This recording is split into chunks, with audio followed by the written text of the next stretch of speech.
નમસ્કાર મિત્રો, આજના વ્લોગમાં તમારું બધાનું સ્વાગત છે. અને આજે આપણે શિવાનીને એઆઈ કરાવ્યું છે.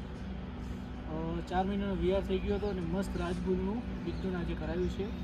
તો ભગવાનને પ્રાર્થના છે કે આ વખતે શિવાની સક્સેસફુલ થઈ જાય. જય ગૌ માતા, જય ગોપાલ. જો ભાઈ, આપણે આવી ગયા છે ફાર્મ ઉપર અને લીલી છે ટીલી અને લક્ષ્મી બંનેને થઈ ગયો છે ઝઘડો. અરે મત ઝઘડો યાર.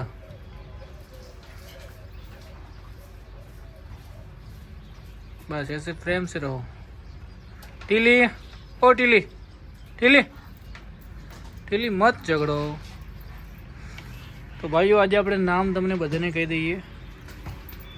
આ વાસળીનું નામ ટીલી છે, આનું નામ છે લક્ષ્મી, આનું નામ છે ભૂરી, અને આ બાજુ આનું નામ આપણે કાબરી ગીર રાખ્યું છે, અને આ છે આપણી પંખોડી, આ છે આપણી શિવાની, ઓ શિવાની, અને આનું નામ છે દડી, આનું નામ છે મોરલો, આને આપણે ખાલી પાડી જ કહીએ છીએ. મોરલા ક્યાં કર રહ્યો? એક પેલો પાડો છે એ પણ રેટલો છે. અને બીજી આ બે ગાયો લાવી, આનું કોઈ નામ આપણે આપ્યું નથી, ગીર ક્રોસ કહીએ છીએ. આનું નામ છે તમ્મુ. એક ભાઈની આપણે દિશા સાહેબની કોમેન્ટ હતી કે તમે તમારી ગાયનું નામ જણાવો. અને આનું નામ છે કાબેર, અને આનું નામ છે કાળી, અને આ છે ભેંસ, અને આ છે આપણી ભગર. અને મિત્રો, આ આપણી લીલી, આ આપણી ટીલું. પેલી બાજુ કાકો એ બધી લાઈન આખી બાચી જ છે. હા, તો ભાઈઓ, નિયર કરવાનું કામકાજ ચાલુ છે.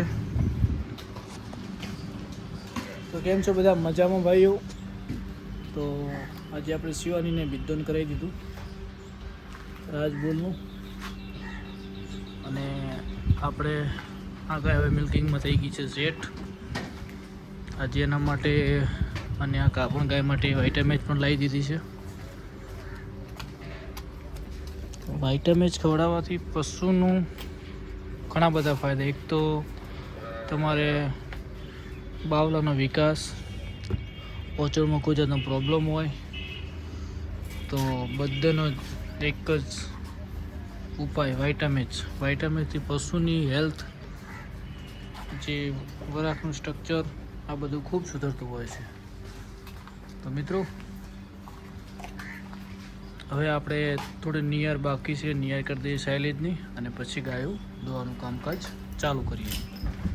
તો મળીએ થોડી વાર પછી મિત્રો. તો ભાઈઓ, આજે આપણે તમને ફીડ ફોર્મ્યુલો બતાવશું કે આપણે પશુને શું ફીડ ખવડાવીએ છીએ. તો તમે જોઈ શકો છો, આની અંદર મકાઈ પાપડી, કપાસિયા પાપડી ને દાણ, આ તમે જોઈ શકો છો. એટલે એક પશુને 1 કિલો મકાઈ પાપડી, 700 ગ્રામ પાપડી ને 1 કિલો દાણા, એટલે 2.5 થી 3 કિલો. અને જે તાજી ગાય વિયાણી હોય એને આપણે ગુડ આપીએ છીએ, બરાબર? તમે જોઈ શકો છો. અને બીજું આપણે એક વનસ્પતિ બનાવ્યું હતું, એ તમે જોઈ શકો છો. એ આની અંદર બધી વનસ્પતિ ભેળેલી છે, મિક્સ પાવડર છે, એ ખવડાવીએ છીએ. અને મિનરલ પ્લસ અંદર હળદર નાખેલી છે, એટલે એન્ટીબાયોટિક આવે એટલે કોઈ જાતનું ઇન્ફેક્શન ના થાય, એટલે હળદર પણ અંદર એડ રાખીએ છીએ.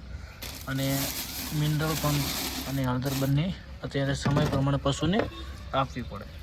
અને ગુડ તો આપણે અહીંયા રાખીએ છીએ.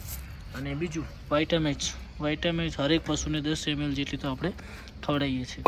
એનું મેન કારણ ખવડાવવાનું શું છે કે તમે વાઇટામેજ રેગ્યુલર ચાલુ રાખો તો તમારા પશુને મેન ફાયદો કે ગાભણ થવાનો પ્રોબ્લેમ આવતો હોય તો એ ઉથલા મારવાનું મટી જાય. તમારે એક ઉથલો મારે એટલે તમારે લગભગ 700-800 રૂપિયાનું બીજદોન પ્લસ તમારી બધી પ્રોબ્લેમ થાય. એટલે તમે વાઇટામેજ ખવડાવશો, મિનરલ ખવડાવશો તો તમારું પશુ ઉથલા મારશે નહીં. અને અત્યારે રોગ પ્રતિકારક શક્તિ વધારવા માટે વાઇટામેજ અને મિનરલ આ જરૂરી છે. તો મિત્રો, સાયલેજ પણ અમુક ગાયો ખાય છે, અમુક ઓછું ખાય, ધીમે ધીમે સેટ થઈ જશે. તો તો મિત્રો સૌને જય દ્વારકાધીશ, જય ગૌ માતા. બ્લોગને કરીએ સમાપ્ત. કાલે નવા બ્લોગમાં મળીશું.